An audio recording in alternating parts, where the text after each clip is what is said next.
Jadi orang tu kata, jadi pada saya memang dia macam tu, dia tidak suka di orang kata apa, di ra'i secara besar-besaran. Tapi kalau orang ra'i juga, dia macam orang dia lah ni, dia pergi masjid, orang umum dia nak buat macam mana, takkan dia nak kata tak sah duduk ni aku kan. Jadi itu maknanya ada beza pada saya. Satu anugerah permata rakyat kita, rakyat negara kita, rakyat kita yang melalui proses-proses tertentu, pendidikannya di tempat sekolah pun bagus, Melayu Kuala Kangsar kan. Lepas tu pergi universiti, lepas tu terlibat dalam kerja-kerja sukarela ke, ada berhubung dengan orang Arab. Itulah Perdana Menteri. Dan dia bukan tiba-tiba aja siapa-siapa rakyat pilih dia. Pengundi tambun. Campur dapat 83. Tak boleh jadi kerajaan. Lepas tu Agung bagi nasihat berpadu. Dia ada pula campur-campur jadi betul-betul 112 tak? Simple majority. Lepas tu bila simple majority, orang lain dan dia Perdana Menteri. Pada saya tu, Ustaz, sebagai rakyat biasa kita dalam demokrasi ni, apa masalah? Dia jadi Perdana Menteri, okeylah. Kalau kita nak bagi cadangan, bagilah. Dia pun tak sebut dalam Madani tu, saya punya doktrin, saya punya, tak disebut. Ada lagi boleh cadang kan. Jadi begitu terbuka dia dan dia berada di posisi itu, apa salahnya kita raihkanlah. Kita tunggulah. Ini ada setengah tu duk tanya macam-macam ni. Ni dah 4 bulan dah ni. Yang 60 tahun pun tak setara mana. Mai hak 6 bulan ni 4 bulan ni hampa duk kata tak buat tu, tak buat ni. 3 bulan. Duk kira 4 bulan dah, Ustaz. 4 bulan dah. Lebih dah 100 hari. Kalau hari ni. Jadi kawan tu baru 4 bulan, kita duk tanya macam-macam seolah dia dah 4 tahun 5 tahun dah. Jadi kalau nak kata dia gagal ke berjaya ke, tunggulah habis penggal tu. Besok masa pilihan raya esok lagi 5 tahun. Kita katalah, hang 5 tahun hang cakap macam. Ini baru 4 bulan, dia tengah susun strategi pergi melawat sana. Tu pun dia dan juga buat lagi. Sebab kan hal dalam negeri menyelesaikan masalah-masalah semasa rakyat ni. Ada dapat tumpuan juga, bukan kata dia pergi duduk melongo, duduk orang tu. Saya bayang sebagai sebuah manusia biasa, Ustaz. Masa bila dia cuti? Tak? Mana tak ada cuti? Tak ada. Memang daripada muda macam ni. Dia tak ada. Dah lah sejak jadi Perdana Menteri ni, kalau saya lah, Ustaz. Kalau Ustaz sendirilah kan. Dia tak ada cuti. Dah apa nama ni, dah penat pilihan raya dan sebagainya. Aku nak cuti lah bawang seminggu. Apa jangan nak kacau aku. Saya rasa sejak dia tak ada lagi keadaan macam tu. Dan Ustaz, saya tahu Ustaz ada pengalaman rapat dengan Datuk Seri ni kan. Dia ni begitulah dia. Kaedah bekerja tak ada cuti. Jadi kita dapat orang macam tu jadi Perdana Menteri, Ustaz. Ya, betul. Jadi pada saya lah, apa salahnya kita tunggulah. Jadi di peringkat negeri, bila sampai peringkat negeri ni, kita pemimpin-pemimpin negeri, apa salahnya bekerjasama dengan dia. Mai duduk dengan dia, okey, apa masalah ni rakyat di Kedah ni? Macam mana Madani ni boleh bantu kami? Apa yang ada dalam Madani ni? Datuk Seri nak buat lagu mana? Kami rakyat Kedah ni begini kan? Jadi bincang, berpakat elok. Saya yakin masalah yang ada di negeri Kedah ni boleh diselesaikan, boleh diikhtiarkan. Ya, apa pandangan Ustaz? Boleh dirongkai? Apa pandangan Ustaz? Gini, saya tambah lagi. Ya. Itu permasalahan yang ditimbulkan untuk meyakinkan kedudukan yang ada suasana ni. Kenapa jadi situasi ini? Hal yang tadilah terjawab nanti. Jadi cara berfikir itu tadi sudah dikuasai oleh pemimpin orang tadi begitu berfikir. Jadi kita swing orang-orang tadi cara berfikir yang dibawa oleh Perdana Menteri ini agak bermasalah sedikit. Tetapi tidak mustahil. Maksud tidak mustahil tu baru kita nak merongkai apa maksud reform yang Perdana Menteri bawa masa dia tahun 97 dulu. Dia kata reformasi. Saya pun malu juga, saya tu lebih macam orang kampung. Apa reformasi? Reform itu satu gerakan tindakan pembaharuan secara total. Reform tu. Kemudian Madani yang diketengahkan ini adalah hasil daripada reform. Dia buat satu negara Madani. Ini Jadi madani yang kita ni banyak kita nak rongkai apa madani. Jadi persoalan madani ni yang hari ni dipertikaikan oleh apa ni pihak tertentu, kalimah-kalimah madani, kebetulan orang banyak tak faham. Kebetulan sebagian tak faham madani. Jadi dia buat satu pembaharuan, kawan ni komen. Kawan ni komennya tadilah kata apa di antaranya dia nak sebenarnya apa yang dibuat tu semua dia tolak sebab dididik begitu. Dia akan tolak apa yang disampaikan oleh orang, ditolak sebab dia dengar guru dia. Itu dia fikir tu tadi. Kalau betul pun orang ni betul, dia kata tak betul itu walaupun betul. Kita nak rongkai apa? Dia betul. Contoh macam baru ni kan. Nak buat airport Kulim. Contoh lah. Saya bodoh-bodoh, saya terlebay pun lah. Saya ni terlebay. Bukan orang ekonomi. Bukan orang politikus. Bukan orang yang cendekiawan, profesor pada. Nak buat airport yang bernilai paling kurang 7 bilion. Dia kena fikir banyak. Bukan pakai buat itu saja. Pertama sekali hasil dia tu tercapai ke pula? Bila kita dapat keuntungan dia? Yang ini kita tu lebih bodoh, bohong ni pun kena fikir. Dia bukan masalah airport tu, itu kita seronok aja. Tetapi airport tu kita kegunaan untuk apa? Untuk apa? Kalau airport antarabangsa untuk apa? Untuk kargo. Kargo situ layak ke buat airport kargo? Itu ada kilang pun tak? Kelang dia di kawasan seberang Perai Pulau Pinang. Yang banyak barang sana nak seperti Pulau Pinang nak angkat seperti ini. Akal terima ke? Katanya dah buat kajian sah. Pegawai-pegawai dah buat kajian dah katanya. Betul. Tak tahulah jadi. Contoh jalan ni. Yalah itu contoh. Jadi bab tu Ustaz, kalau kita nak bincang panjang Ustaz. Dia kena ada satu tajuk khas. Lah ni gini, saya contoh jangan. Ya Ustaz. Jadi tak apa, saya contohkan gambaran. Ya. Apa ni yang airport apa semua tu banyak diulas kan. Port tu pelabuhan apa semua tu. Kalau kita tak bincang, tapi kita orang tua di kampung ni macam saya ni pakai terima, oh ni motor besar cakap tu. Dah. Tu nak kena. Kita orang begitu tua kita kaji betul dia buat airport. Dia nak buat apa? Bawa orang. Orang berapa antarabangsa turun di Kulim tu? Orang melawat dia mesti turun Penang. Katanya pakar-pakar ada kaji kan? Kata-katanya pakar-pakar ada kaji. Pakar pun tolak dah sekarang ni. Dia kata dia tak mau jawab, kata tak boleh. Kita yang Ustaz, kita ni yang tak pakar ni memang kita menilai setakat yang kita faham je. Kita nilai bodoh gitu. Nilai bodoh lah katakan. Cuma saya lah kalau sikit dan Ustaz sebut airport ni, soalan yang saya nak tanya sebagai rakyat negeri Kedah lah kan. Pertama berbaloi kat 7 bilion tu. Itu 7 bilion Ustaz. Kenapa sudahkah dipikirkan pembesaran airport-airport yang sedia ada tu? Kan? Kemudian kenapa kita perlu bersaing nak buat airport? Kan? Kita buatlah benda yang orang belum buat lagi. Padi, tanam padi mengeluarkan hasil makanan yang secara diri cukup. Jadi kita pulun hak tu. Kita ada hak tu kan? Hak tu tak sampai lah berbilion-bilion pun Ustaz. Jadi saya nampak macam salah prioriti Ustaz.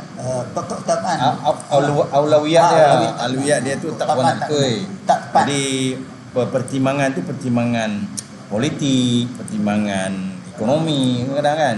Jadi tak apalah bab tu Ustaz. Kita tinggal tu ya. Jadi yang saya nak ni saya selamat datang kepada Tuan Haji Azmi. Ni masuk dalam kita punya ni.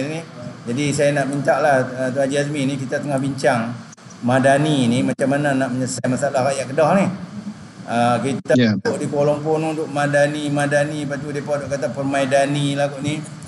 Jadi yang penting pada saya lah, kalau Cikgu Azmi kita ada online ni Cikgu Azmi, masyarakat yang bersilat di tengah-tengah masyarakat lah, yang peringkat antarabangsa yang memahami masalah di peringkat akar umbi ni. Negeri Kedah ni Cikgu Mi, kita ni masalah asas pun tak selesai lagi. Ni nak raya ni, raya yang ada hayang pun tak cukup.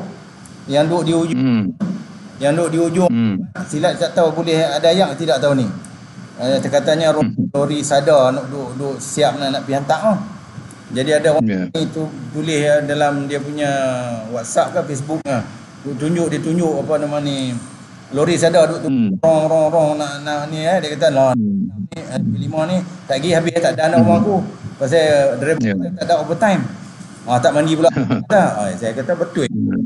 Jadi yang tu saya nampak macam ni orang kata apa, memang berlaku setiap kali raya.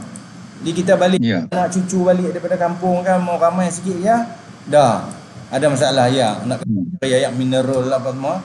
Kalau duk pergi beli mineral tu tak mandi Ustaz. Cikgu Mi kan, saya tak tahulah Cikgu Mi duduk di mabuk ada ayak kan cikgu. Cuba ulas sikit ni masalah-masalah. Saya nak mula dengan masalah ayak tu raya nak main ni. Boleh cikgu? Ya betul lah. Okey Dr. Azir, saya akur bahawa memang saya dah duduk dekat berapa tahun, dekat 10 tahun lah di Kedah ni. Masalah ayak tu nampaknya berterusan macam tu lah. Ada masalah yang kritikal macam dulu gurun tu memang ni. Jadi di Merbuk ni ada 2-3 tempat sampai depa korek sendiri lah, cuba buat pipe ni ada, depa cuba buat tu tapi tak atasi masalah akak dia tu, masalah punca tu. Jadi maknanya perkara yang paling asas kehidupan seharian, tak kira lah nak raya tak raya, ialah ayak. Jadi saya pun tidak begitu nampak kesungguhan lah, walaupun mungkin telah ada janji-janji macam-macam tetapi nampaknya tak juga selesai. Jadi saya dengarlah sedikit perbincangan antara Azir hari itu dengan siapa, dengan memang engineer bahagian ayak lah. Saya ikuti bahawa sebenarnya boleh diatasi. Perlu ada kesungguhan lah, perlu ada keseriusan. Nampaknya yang itu yang lacking. Kalau yang cuba dibuat selama hari ini kan, sadar nampaknya dia mempunyai alasan dia tersendiri dan alasan tu berulang-ulang benda yang sama juga, seolah-olah macam dia membayangkan mustahil, dan ini yang tak boleh diterima oleh rakyat sebab benda tu ada kaitan dengan sistem, berkaitan dengan perancangan pihak sadar sendiri, tapi tak terbuat. Jadi saya punya komen ni, kalau tadi disebut awal tadi kita di Kuala Lumpur sebut madani, tapi di Kedah kita sebut benda harian, benda yang berkaitan dengan benda yang asas iaitu ayak ni, saya kira madani punya formula tu tak ada. Dia cuma ada prinsip bahawa madani itu bermakna menyelesaikan masalah. Kita ambil dari situlah, daripada kriteria madani ini menyelesaikan masalah. Okey, dengan itu kalau kita nak apply madani atas nama madani ke bukan madani ke, ialah selesaikan masalah ini, masalah ayak ni. Jadi saya bukan seorang jurutera yang faham bagaimana kita punya piping kita yang lama, lepas itu kita source kita juga tergugat kerana kita membuat pembalakan, jadi kita punya watershed area kita tak berhati-hati. Jadi semua itu adalah dalam bidang kuasa kerajaan negeri. Ya, kerajaan ini dia tak boleh ada denial syndrome. Sindrom kata tak, ini bukan ini masalah lain. Jadi kalau dia kerap begitu, takkan selesai masalah. Ini bukan soal politik siapa yang popular, kerajaan mana yang popular menurut saya. Ini masalah siapa pun memerintah, dia kena selesai masalah ni. Jadi itu yang kita rasa agak sedikit terkilan lah, sebab bila kita tanya tu mereka masih lagi nak sebut ini kerajaan dulu ini, jadi dia patah balik, dia pusing kot tu. Padahalnya benda tu kita tanya macam mana. Saya nak minta maaf, saya nak interrupt bila kaitan dengan ini. Saya baca satu laporan kajian yang dilantik oleh kerajaan juga pada tahun 2014, buat kajian pasal Sungai Muda. Dia kata Sungai Muda ni sebenarnya macam itulah juga engineer Rohana sebut tu, dia kata tidak memerlukan perbelanjaan yang banyak, tak sampai 1 million pun. Jadi ikut kajian secara orang kata apa, profesional yang dibuat pada tahun 2014, ada laporan ya, saya ada laporan tu, hanya memerlukan sekitar 60 juta. Dengan cadangan-cadangan tertentu dari segi teknikalnya, kalau kerajaan ambil cadangan tu, banyak masalah selesai. Masalah banjir Sebab isunya muda tu, kalau ikut kajian tu, waktu banjir air terlalu banyak melempah menenggelamkan rumah di kawasan tepi sungai. Ramai yang terlibat. Ya. Dia pindah pergi pusat pindahan dan kerjaan, kena belanja dan sebagainya. Waktu-waktu kemarau, airnya turun sampai ke peringkat bawah, menyebabkan satu alat menyedut air untuk dibekalkan ke rumah tu tergantung. Jadi dalam kajian itu adalah membina membina dia panggil off river storage, storan di luar sungai. Maksudnya di sungai itu dibuat satu tangki untuk menyimpan air lebihan waktu banjir di 7 lokasi sepanjang sungai. Daripada atas, daripada Sik turun ke sampai tu, sampai ke Pulau Pinang tu, Jadi 7 tempat itu perbelanjaannya sekitar 60 juta pada masa itu. Jadi kira-kira balik bila saya rujuk dengan engineer teknikal yang awam ni kan, dia buat estimate, dia kata paling tinggi pun oleh kerana inflation dan sebagainya, kita tambah lagi 40 juta. 100 juta. Kita buat 100 juta, spend 100 juta tu, buatlah lagu mana pun kita nak kata PFI ke, macam kita nak buat penerbangan terbang tu, PFI ataupun swastaan ke, build, operate and transfer ke, apalah kaedah-kaedah pun boleh difikirkan. Kenapa tak buat? Itu masalah yang saya nak refer Ustaz tadi, Ustaz Tahir. Masalahnya susunan keutamaan, macam juga yang ditulis buku yang ditulis oleh Syekh Yusuf Qadawi yang menjadi rujukan Datuk Seri Anwar Ibrahim tu, fiqh ulawiyat itu mesti betul. Ini kita duk fikir terbang, Padang tu dah ada, Pulau Pinang dah ada, KLIA pun dah ada. Jadi kenapa kita duk rebut nak buat sampai 7 bilion walaupun kita tak sekupang pun duit kerajaan? Ni hak ayat asas ni, kenapa tak fikir tak payah pakai duit kerajaan? Itu persoalan saya seorang rakyat negeri Kedah, anak negeri Kedah. Ini kita rasa macam tertekan kedai hidup ni. Ke depan lagi tu nak jadi mana ni kalau begini caranya kita berfikir. Kan nak tamak pada benda-benda yang gah-gah, padang bang. Lepas tu lumba, basikal, apa benda tu tahap jadi macam kalau kita tengok dalam dokumen perancangan negeri tu, Ustaz kan? Dokumen negeri Kedah ni nama dia 2035. Dalam tu ada hebat-hebat. Orang kata memuluk-muluk punya cadangan. Rubber City. Rubber City ni maknanya bandar getah. Kita pun tak tahu bandar getah tu jadi ke mana. Tak dengar habaq, orang kata orang pokok senang kata tak dengar habaq. Katanya timbul pula nak pelabuhan yang tersibuk di dunia. Macam Copenhagen pula ni. Jadi, apa benda macam-macam lagi lah kot belah-belah tu kan. Hak kita dengar lah. Tak tahu Copenhagen tu betul kita, saya dengar lah orang kata kan. Saya pun ngaji tak tahu mana. Jadi duk main ni ya. Kita punya fikiran tu macam Ustaz kata tadi, dia dah fikir habis ke? Kajian dibuat ke? Nampak seolah-olah lah kan, cara cakap tu seolah-olah selepas dibuat kajian terperinci, dipertimbangkan dari segi keupayaan, keuangan dan sebagainya. Tapi kalau hak masalah asas ni dah selesai, kita pun tak ada masalah Ustaz. Saya turun pada masalah sikit lagi Ustaz, bawah lagi pada ayat ni. Masalah banjir. Banjir ada berapa 50 buah kan. Hak tu tak selesai lagi Ustaz, dah bertahun dah. Ada lagi baru ni dalam Dewan dijawab. Kata daripada 50 tu berapa baru siap, ada lagi tak siap. Dia kata tukang-tukang koman-koman pun buat rumah bukan banglo Ustaz, 4-5 tingkat ni rumah mangsa banjir. Paling lama kan Ustaz boleh dah. Ini tak duk janji raya lepas raya, lepas tu orang yang jadi mangsa tu di Bukit Ibuin masih ada yang duduk di rumah sewa lagi. Walaupun katakanlah tanggung dan sebagainya, tetapi adakah keselesaan itu sama dengan dia duduk rumah sendiri dengan anak cucu raya? Tapi yang tu nampak tak apa. Yang duduk pulau Yang duk puluh tu duk marah ni, kerajaan zalim, tak bagi airport. Lepas tu ada pula saya jadi keliru lagi tu, orang macam ustaz lah. Kata Macam dia. orang macam saya lah, nampak dia pakai tu macam ustaz lah. Macam saya. Cuma pemikirannya tak macam ustaz. Betul ke? Tak sama. Saya bila sini tu tak sama. Sebab dia kata, kita duk kulim lepas tu kena dapat padang kapal terbang. Kita doa lah supaya kerajaan tak bagi bagi jatuh bang. Saya kata la ilaha illallah. Kenapa jadi macam tu? Hang doa lah supaya rumah orang banjir, mangsa banjir tu siap cepat. Apa masalahnya?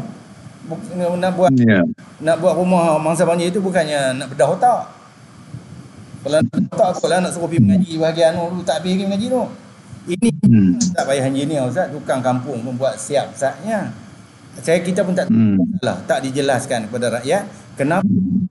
Soalan saya lah ustaz, kita ni bukan ahli bukan rakyat.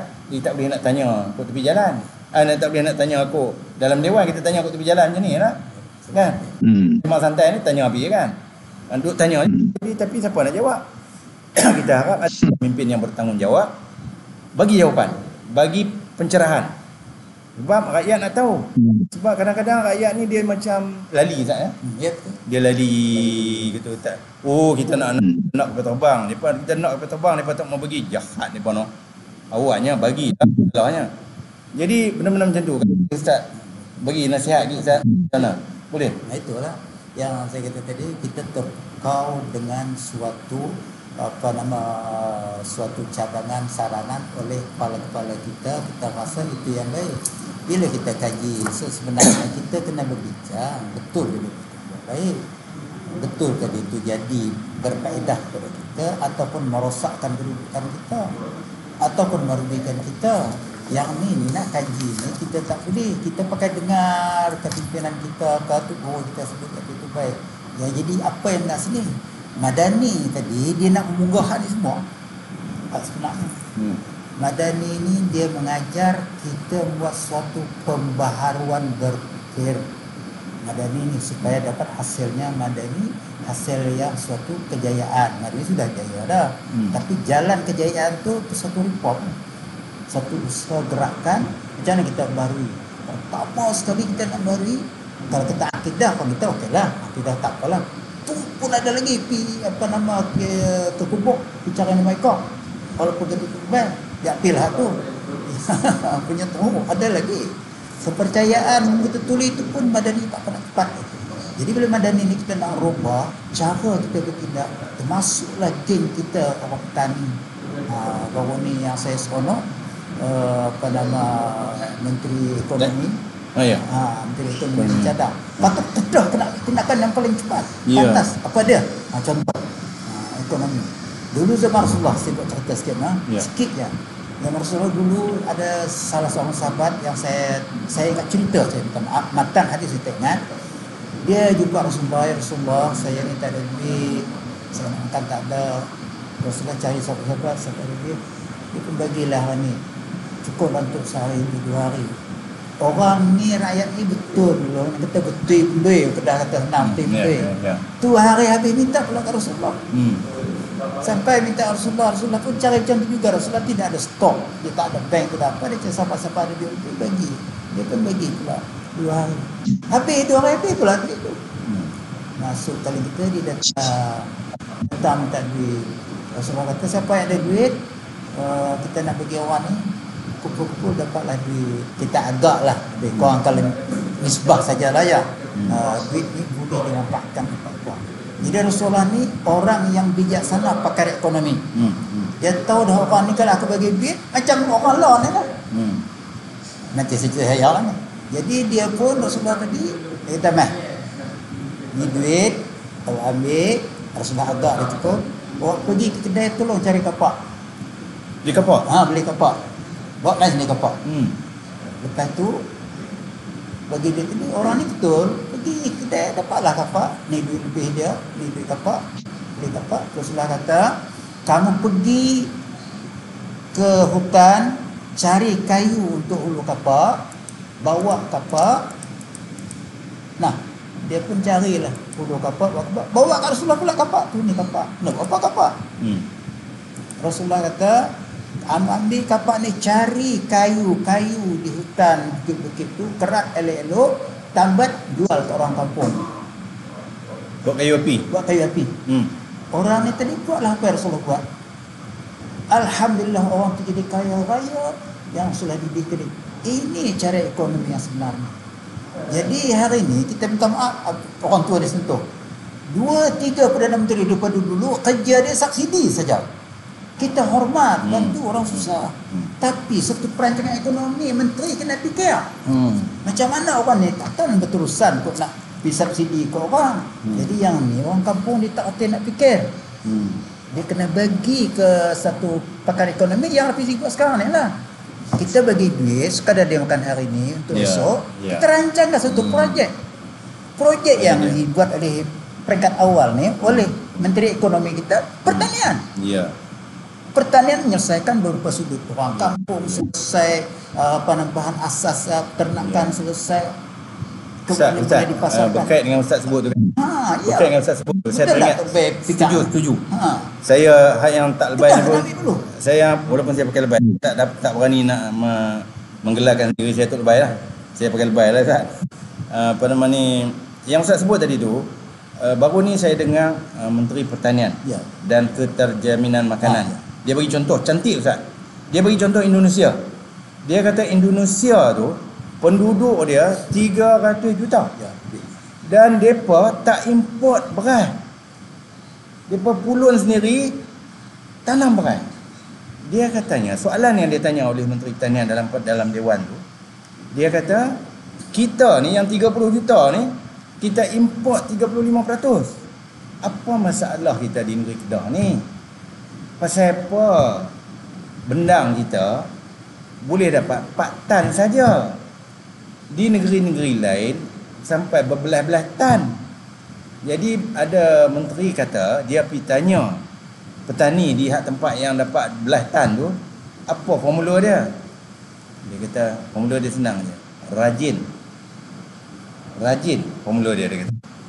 Jadi saya terfikir pemimpin-pemimpin kita ni, apa yang dibuat supaya rakyat ni rajin? Apa program yang nak merajinkan rakyat ni? Itu soalan saya tanya. Siapa jadi menteri besar kena jawab. Siapa yang jadi Esko Pertanian tolong jawab. Siapa yang jadi menteri luar bandar tolong jawab. Program yang merajinkan rakyat. Jadi dalam Madani ni Ustaz, saya terbaca buku ni lah. Buku ni saya rujuk banyak kali lah. Ni nama dia Madani, maknanya mampan kan? Ada sebut ni mampan dan sebagainya kan. Keyakinan dan sebagainya. Jadi tak apalah, ni boleh baca. Ada setengah baca tapi tak faham, tak apa. Kita cari video-video tip yang menerangkan maksud. Poin saya Ustaz, dalam dia punya nak kata apa ni, falsafah dan nilai dia ialah dia punya perkataan yang digunakan Ustaz. Kadang-kadang kita tak faham. Mengupayakan rakyat. Mengupaya, maknanya memberi upaya kepada rakyat yang tidak upaya. Rakyat yang rasa lemah dan sebagainya, kita mengupayakan dia. Jadi program-program yang dibuat berdasarkan kepada Madani ni ialah nak mengupayakan orang yang tidak upaya. Salah ke Ustaz? Dia rujuk agama. Tak rujuk Quran kan kalau macam tu. Dia yang tu semua sumber daripada itu yang saya masalah. Itu yang saya masalah Ustaz dengan kawan-kawan kita ni yang bersemangat nak Islam sebagainya. Dia kata tak sebut ni dalam Madani ni, tak sebut. Tapi nak kata tak sebut pun bila saya buka banyak ayat Quran ni Ustaz. Dan dalam ni disebut secara spesifik merujuk kepada Sahifah Madinah, Piagam Madinah. Jadi tang mana yang tak sunnahnya, tang mana yang tak rujuk Al-Qurannya, sehingga kita nak menolak ni rangka pembangunan. Saya tengok ada walaupun Ustaz kata ni, Cikgu Azmi kata tadi hanya kerangka dasar dan sebagainya cikgu. Jadi tak juga Ustaz. Ustaz tengok muka surat dia ada senarai 36 benda perkara tindakan Ustaz. Tindakan maknanya kita dah boleh guna dah tajuk-tajuk tu untuk memperincikan lagi apa kita nak buat di peringkat kita. Ustaz di peringkat masjid ada. Saya ni di peringkat saya persatuan. Saya ada persatuan sukarelawan kebajikan Suara. Saya ada peranan berdasarkan kepada syur madani.